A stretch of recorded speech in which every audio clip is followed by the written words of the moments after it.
Okay. Should.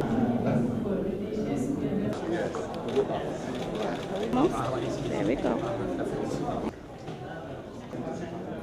Here. Look, firstly, we have a bilateral agreement with South Sudan. We have what is called the Defense Committee, which meets on an annual basis. But equally, we are part of the African Union. We are part of this august multilateral institution.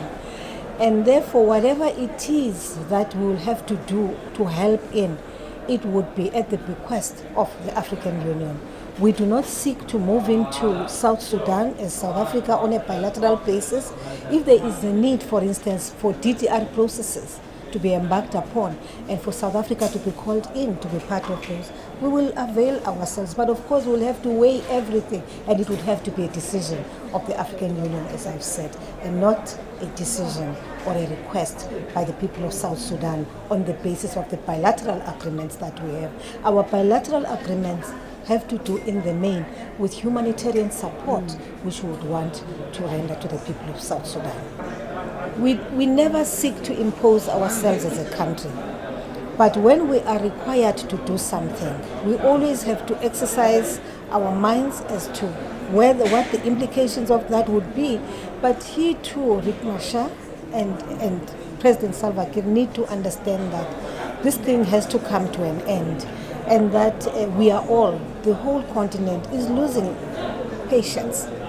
If this time they cannot keep to the letter and the spirit of the ceasefire agreement, then it's going to create a problem for all of us. We would love to do that. Remember, the people of South Sudan, and particularly those who come from this, in fact, the entire group which is today fighting, most of them received their academic training in South Africa. They were at the University of Fort Hare, and of course this was through the support which was being given to them by the African National Congress. But of course, as the African National Congress, having been a liberation movement ourselves, having gone through some of what the people of South Sudan have gone through, we've been giving this solidarity because we feel we have an obligation to do so.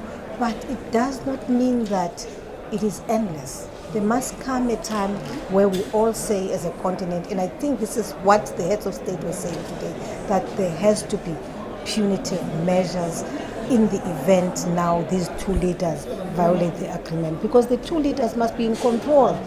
They must take charge and be in control of that situation. So no one can say, no, my grouping, I did issue an instruction and they would not listen. If you're a leader, you've got to be in control of the situation. So we are saying to both leaders, they should take charge, seize control, and ensure that there isn't any further violation, and stick to the letter and the agreement and spirit of that agreement, including the timelines they've set themselves.